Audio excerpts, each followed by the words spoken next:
Oh, yeah, sometimes this whole video making thing is a bit of a challenge.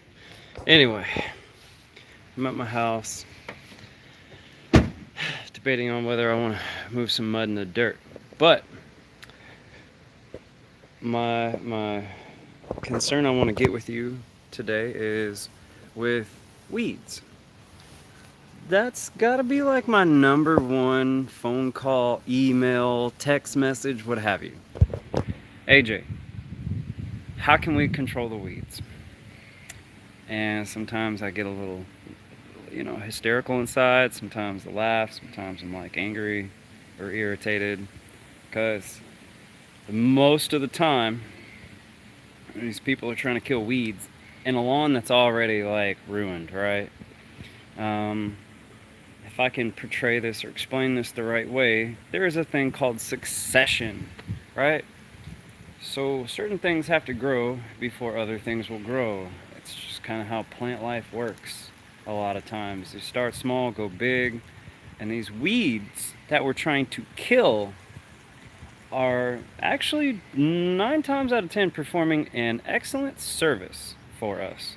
What's that service? They are tapping into the ground and breaking up the soil with their roots. That's one. Number two, very important, they are feeding bacteria and fungi, oftentimes where very little or almost none exist. Yes, I know there's like a bacteria everywhere, but a lot of times there's not really healthy fungal colonies. And I don't have to get a microscope and do all kinds of, lab scientific stuff to tell, because is stuff growing in your lawn? Yes or no? Okay, that tells me a whole lot.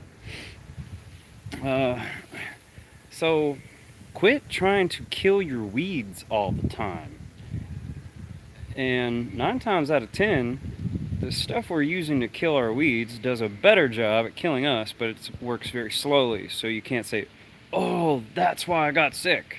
I mean, I know this for a fact. That's part of the reason I started doing organic fertilizing, because I was out killing weeds with some Weed Beater Ultra by Bonide. Yes, that's what the specific product was that I was using for a very, very short time. Didn't read all the instructions like a little young, idiot, you could say. And read enough to know how to kill the weeds. Didn't read enough to know that I was supposed to wear a hazmat suit. I was getting headaches, dizziness, nosebleeds, and I don't get nosebleeds and headaches and dizziness. Like, you can put me out on a 100-degree day, I'll work my butt off, not drink enough water, what have you. Still, like, never had those problems. So I knew immediately it was the weed killer. Then I read all the instructions. It said, basically be covered. Yes, wear a respirator, goggles around your eyes. This is nasty stuff. I went through basic training. Like, we had to wear mop suits, right? And we were taught how serious it is to put that gas mask on the correct way. And so, with that little bit of, experience circulating in my thoughts, I realized, like, man, this is really nasty stuff if I'm supposed to be dressed up in a damn near a hazmat suit to put down a weed killer. It's just blasphemous. You feel me?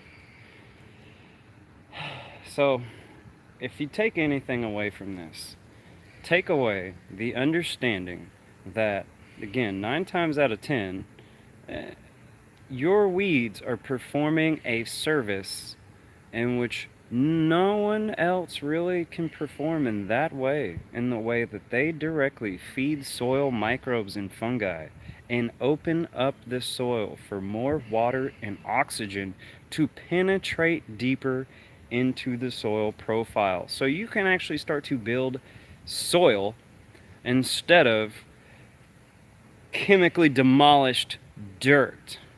You feel me? So, please, quit trying to kill your weeds. It's not worth it. If you want a healthy lawn, focus on good results, on the results that you want. Feed the soil first. Find out how. So, I don't know where it kicked me off, but anyway, plant-based amino acids work great. Alfalfa meal, cottonseed meal, stuff like that. Molasses is the bomb diggity, right? Organic molasses are way better.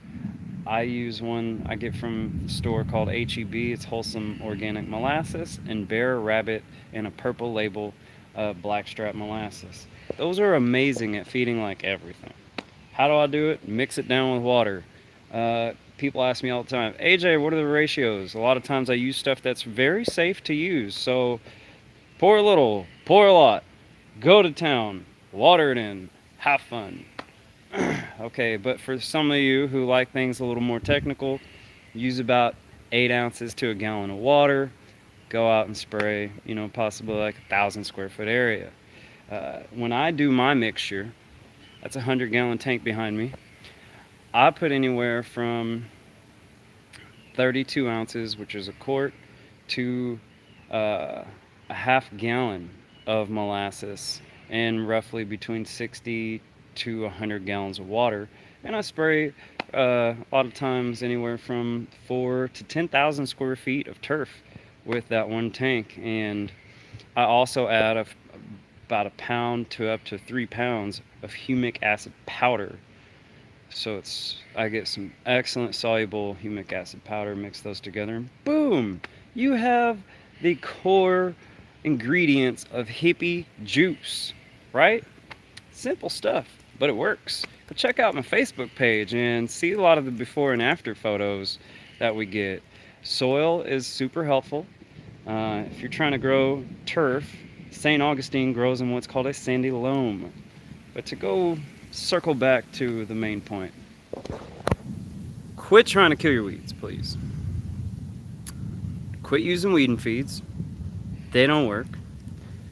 And follow one rule and you will have more success than you most likely have ever had. Support soil biology. Support soil biology. Are you down with SSB? Yeah, you know me. Hippie fertilizing. That's what we do. Support soil biology. So sorry to bore you about this. Like I said though, it's my number one call, email, complaint, all the above. How are we going to kill the weeds? Stop trying to kill the weeds and you're going to get some amazing results. I see it every time. Peace.